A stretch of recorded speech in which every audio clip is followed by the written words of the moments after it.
Welcome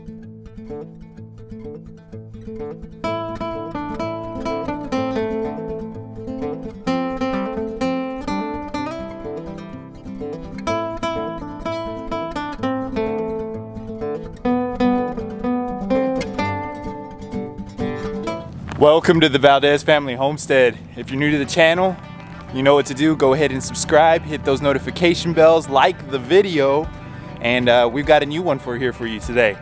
So I'm out here about to feed the chicks. As you can see, it's a cloudy day here in Texas.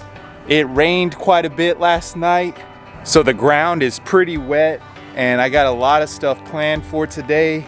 So hopefully the weather does not affect us here today. But before we get into this video, let's go ahead and feed these girls because they are hungry and waiting for me here at the fence.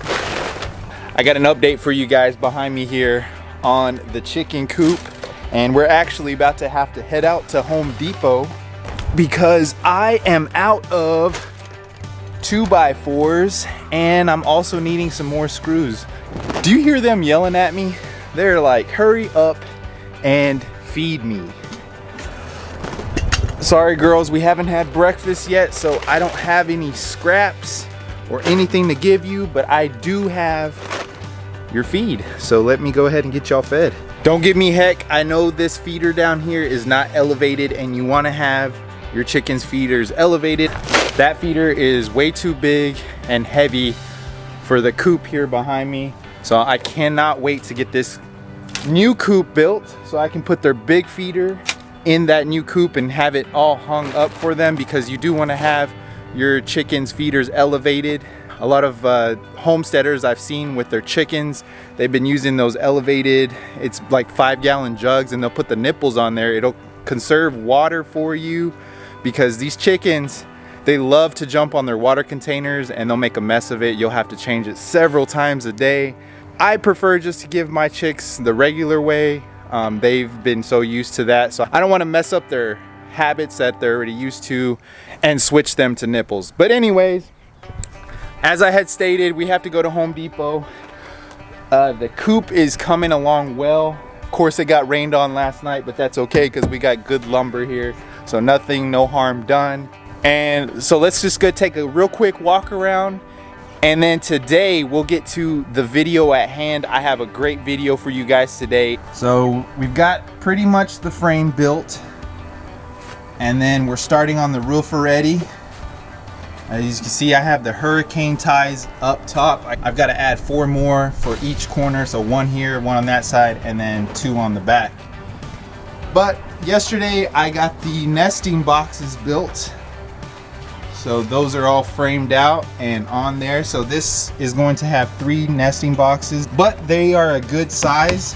These girls are inseparable back here.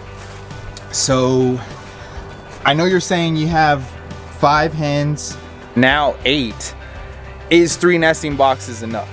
I mean, I thought about adding more on this side, but my girls are so inseparable that even I have kind of gave them access to their nesting boxes in the other coop, and they are going to, I know they're not laying eggs yet, but they're kind of picking up on their habits, and they love to pack in 1 nesting box. I've seen them in 1 nesting box. At times I'll see them in a second one, but that one has 4. That coop has 4 nesting boxes, and I already know what's gonna happen. They're gonna wanna lay eggs in the same nesting box. But anyways, 3 is plenty, I think, for this coop.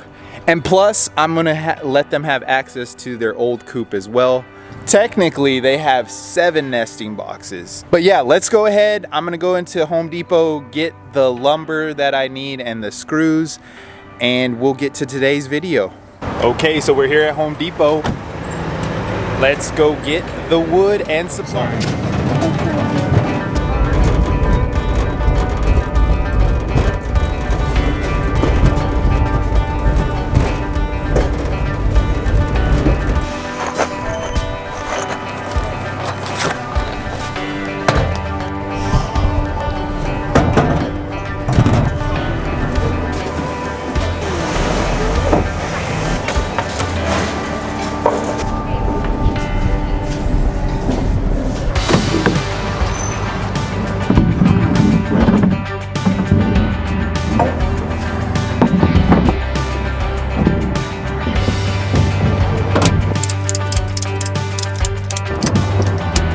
All right, so we got the rest of the supplies I needed today from Home Depot. Took you guys on that journey with me. Now we're getting into today's video, and we're speaking of those pallets right back there. Yes, we are going to do a build with pallets. So this is technically a free build unless you want to include purchasing screws, which you can get a box of screws for 30 bucks, which will give you about 300 or so screws. Or if you are able to take the nails out of those pallets correctly, you can reuse the nails, and this will completely give you a free build, depending of course if you have the tools to do this. So you will need some sort of saw. I mean, you can even go old school and use a hand saw. I just want it to be quicker. And so we're gonna take those pallets and build some easy do-it-yourself planter boxes. My little brother works at Lowe's, and thanks to him, he reached out to his manager, and I believe they recycle those pallets or send them back. So you gotta ask. They do keep their pallets on the outside of the store, but don't take without asking. Anyways, my brother asked his manager, and he said, sure, take as many pallets as you want. So I picked up 4 of those pallets. Let's go ahead and get to it. The first thing you wanna do, you wanna get a crowbar. If you don't have a crowbar, that's fine. A hammer will do. We're gonna take out all the nails out of these pallets. For now, I'm gonna start with 1 pallet, because I think for this planter box, and excuse it's storming outside today as I had showed you earlier, and so it's really bad thunder right now, so if you hear some big booms in the back, that's what that is. But anyways, we're gonna take our crowbar and take these nails out. Might need to get a hammer or a mallet to get this in here because these pallets are pretty tight.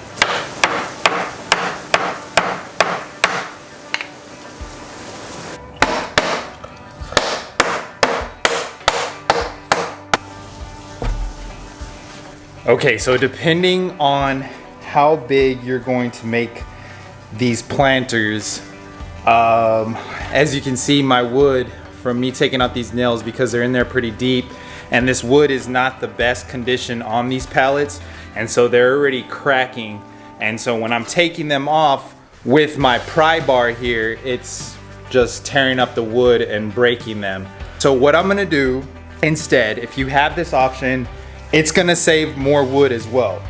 I am going to take my saw, cut the ends off. So I'm just gonna go with my saw down the line here on the pallets. Not only that, it's gonna save me time. The only nails I will have to worry about taking out is the ones right here in the middle of the pallet.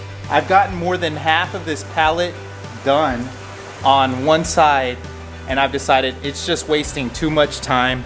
I'm gonna do that. It's gonna save me time, and I will just make my measurements based off of not the full size of the pallet for these planters.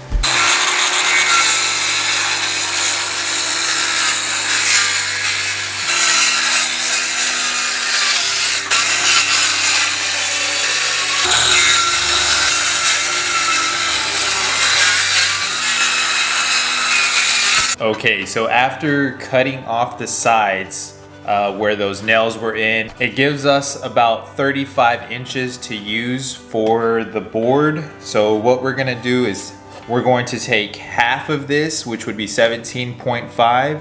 Of course, to make the square, you need 4 of these, and there's 4 sides. That puts us at 16 boards that we're needing. So that's what we're gonna do now. So we're gonna get these measured out to 17.5 inches, and then we are going to be cutting a 45-degree angle on these boards so we can put them together and make our square.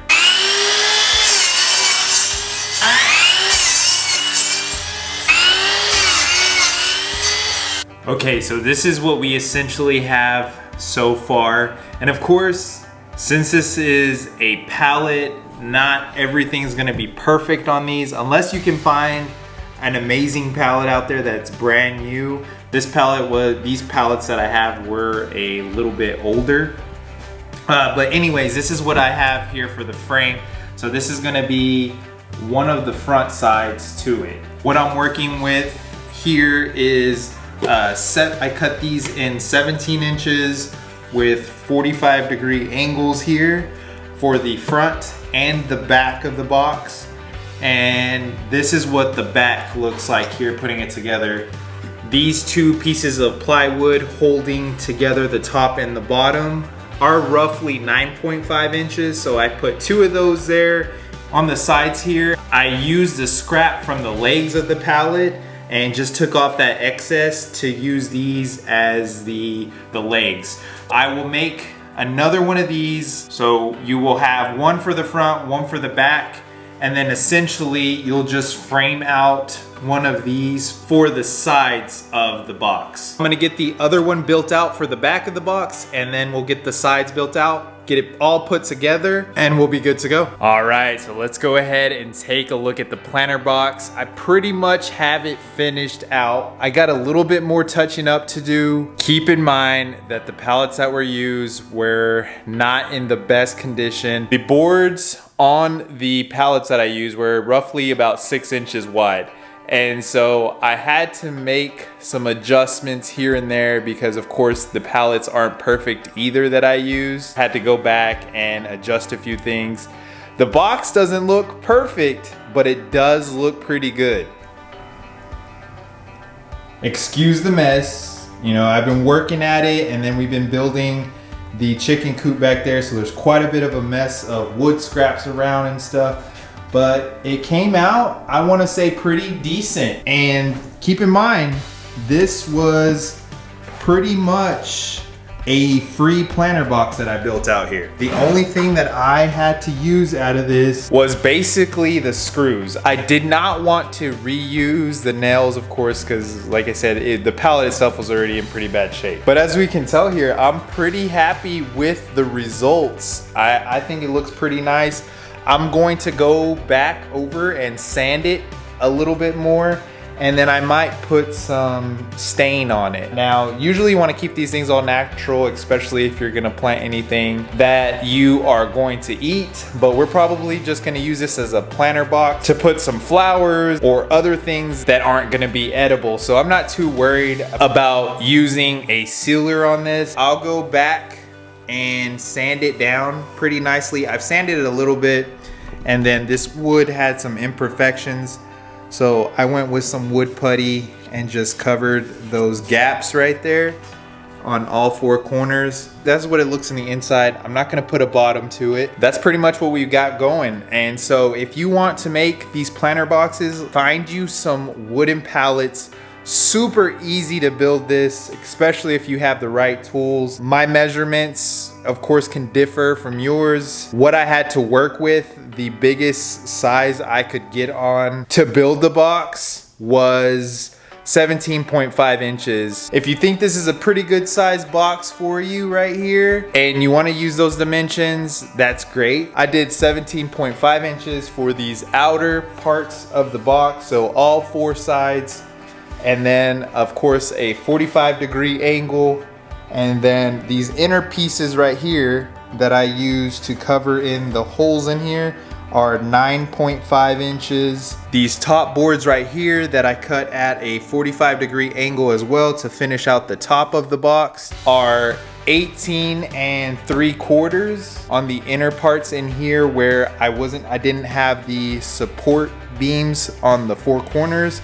I just cut out the scrap wood that I had for extra support. I screwed that in the middle, as you can see on this corner here, and then this corner here. So those weren't really necessary. I just wanted some extra support in there. Of course, these are gonna be filled up with dirt, so the dirt's gonna be pushing outwards on those, so it's not really necessary. I think it came out pretty good. It looks pretty decent for being almost a free planter box. You can't beat free. Go out, find you some pallets, and get to building these planter boxes. So you don't have to be buying wood to build them, and you don't have to be buying those pre-made ones, because even these pallets, this wood on pallets is going to be better than those pre-manufactured planters that you can buy at the store.